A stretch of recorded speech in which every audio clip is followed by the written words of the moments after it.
जब भी 26/11 की बात होती है I think it's a collective thing कि सबके जहन में सिर्फ एक काइंड ऑफ पेट्रियट जाग उठता है. इट्स फॉर एवरी इंडियन और every one who watched and felt for what was happening. So I think that is what comes to my mind first. मैं जब सोचता हूँ, मैं तो यूएस में बड़ा हूँ, तो मैं सैन फ्रांसिस्को में था. इनफैक्ट उस दिन हम क्रिकेट खेल के घर आए थे और वहाँ के जो इंडियन टेलीविज़न चैनल है टीवी एशिया, हम उस पर देख रहे थे. पहले हमें लगा कोई गैंग वॉर है या ऐसा कुछ है, कुछ मतलब समथिंग स्मॉलर. फिर हमें समझ में आया कि ये एक्सक्लूसिवली कैमरास के लिए किया गया एक टेररिस्ट अटैक है फॉर द न्यूज़ साइकिल, ताकि न्यूज़ के कैमरा इसको कवर करें. तो दुनिया के साथ साथ मैं भी ऐसे 2 दिन टीवी के सामने चिपक गया और ऐसे देखता रहा. फिर मुझे मेजर संदीप की फ़ोटो दिखी और जैसे मैं देखा मैं हैरान हो गया. मैं सोचने लगा ये कौन है जो एक कोई बड़ा भाई जैसे ही दिखता है. मेरे घर वाले, मेरे फैमिली में बहुत सारे कज़न्स हैं, भाई हैं जो बिल्कुल मेजर संदीप की तरह दिखते हैं. सो हमारी शक्ल थोड़ी मिलती जुलती है. सो आई फेल्ट, ऐसा लगा कि घर में कोई गुजर गया. फिर बाद में पता चला कि वो actually is not a normal person. वो शहीद हुए लोगों को बचाते. धीरे धीरे मैं उनका फॉलोअर बन गया, वहाँ से एडमायरर, वहाँ से fan. So after moving to India, मेरी एक साउथ फिल्मों में मेरी अपनी एक फ्लरिशिंग करियर है. काफ़ी सक्सेस देखा है मैंने ज़िंदगी में. तो एक दिन मुझे ऐसा लगा यार काश जो मैं मेजर संदीप के बारे में जानता हूँ, जो मैंने रिसर्च किया है, काश ये दुनिया को पता चलता है.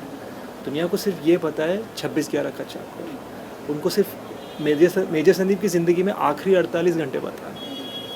मैं तो उससे पहले 31 सालों की बात कर रहा हूँ. तो हमने सोचा क्यों नहीं हम एक ऐसी इंटरेस्टिंग फिल्म बनाएं that shows his life, not the way he died. मेरा किरदार जो है वो मेजर संदीप के चाइल्डहुड स्वीटहार्ट का है. तो उसमें आई थिंक उनका इनोसेंस, उनका जो वल्नरेबिलिटी, प्योरनेस, यूथ दिखाया गया है. तो आई थिंक बहुत ही ईमानदारी से मैंने ट्राई किया है इसको पोर्ट्रे करने के लिए. एंड आई जस्ट होप कि सबको अच्छा लगे. एक्चुअली उनकी तरह दिखने के लिए मुझे काफ़ी कोशिश करनी पड़ी, क्योंकि मैं ठहरा हाइट 6'2", 88 kgs का था जब मैं अंकल आंटी से पहली बार मिला. अब मैं हूँ 78 kgs का. एंड इन द फिल्म मुझे कभी कभी 75 का बनना था, 78 का बनना था, 81 का बनना था, 84 का बनना था, डिपेंडिंग ऑन मेजर संदीप की लाइफ की जो उम्र हम जो उस टाइम जो निभा रहे हैं उस टाइम का. एंड मेजर संदीप जैसे बनने के लिए I had to change a lot of things about myself. मैं लेफ्ट हैंडेड हूँ, वो राइट हैंडेड है. वो एक बहुत ही डेकोरेटेड ऑफिसर है. जब खड़े होते हैं तो उनके वाइड स्टैंस होता है स्टेबिलिटी के साथ, और मैं नॉर्मली ऐसे खड़ा होता हूँ. तो मुझे अपने चलने के तरीका, खड़ा होने का तरीका, बात करने का तरीका, वॉइस मॉड्यूलेशन, सब कुछ बदलना पड़ा. एंड ये सिर्फ फिज़िकल, इमोशनली, मेंटली ये कुछ और है. उनको समझने की कोशिश करता रहा. शायद अब फिल्म ख़त्म होने के बाद, फिल्म की शूटिंग ख़त्म होने के बाद अब मैं कह सकता हूँ कि शायद मैं उनको थोड़े बहुत समझ सकता हूँ. हमने जब अंकल को पहली बार कॉल किया तो अंकल ने नो करके फ़ोन हैंग अप कर दिया. दूसरी बार कॉल किया, अंकल ने नो करके हैंग अप कर दिया. फिर हमारी टीम में से we had a girl call. फिर अंकल बात करने लगे. एंड उनको 5-6 मीटिंग्स ये लगे उनको मनाने में कि हम ऐसे वैसे नहीं हैं, वी आर जेन्यून, हमारे इरादे पक्के हैं. एंड हम सच में एक बहुत ही जेन्यून प्योर फिल्म बनाना चाहते हैं जो उनके लास्ट मोमेंट्स के बारे में नहीं है, उनकी ज़िंदगी के बारे में. या there were 8 sets in the film. See हम जहाँ पर खड़े हैं इस वक्त, I don't know if you can see it, वहाँ पे गेटवे ऑफ इंडिया है, वहाँ पे कोर्टयार्ड है, यहाँ पे ताज का फसाड है, कॉम्पाउंड है. ये सब हमें हैदराबाद के रामोजी फिल्म सिटी में क्रिएट करना पड़ा. हमने actual gateway of India build किया, एक्चुअल कोर्टयार्ड बनाया उन लैम्प पोस्ट के साथ, वो फेंस के साथ. एक्चुअल ताज का फसाड बिल्ड किया हमने, all for the film. So it's a very big film, it's an all Indian film.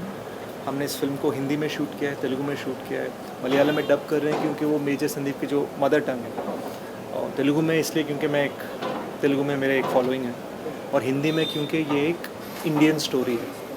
So we have made it in all these languages. Shooting का experience बहुत ही अच्छा रहा. It was actually a learning experience for me also. मैंने बहुत कुछ सीखा है बिकॉज बहुत ही अलग किस्म का किरदार था ये. और एवरीवन, बहुत लोगों ने सेट पे सपोर्ट किया मुझे हेल्प की। If I was stuck somewhere, अगर मुझे कुछ दिक्कत हो रही थी, सब ने मेरी बहुत हेल्प की, स्पेशली शेष ने। उसने मुझे हिंदी सिखाया, मैंने उसको तेलुगु सिखाया। इतनी अच्छी हिंदी है देखो इसकी। हाँ, मुझे बोलो तेलुगु बोलने को। चलो आपने क्या सिखाया आपने इन्हें? यार तेलुगु तो इनके डायलॉग सिखाए तो who is the better teacher? मैं तो मराठी सीखने सका इनकी तरह, so will see but yeah we really genuinely had her speak Telugu in the film, and we genuinely had me speak Hindi in the film. जो भी आपने सीखे हो या फिल्म की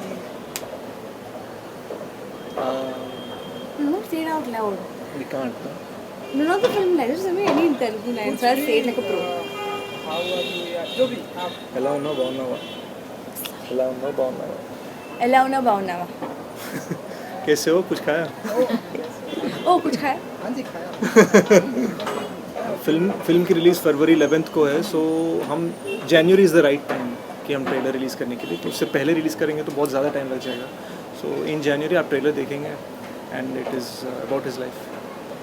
मैं बहुत एक्साइटेड हूँ और आई जस्ट होप कि Sesh's efforts and everyone efforts bear fruit.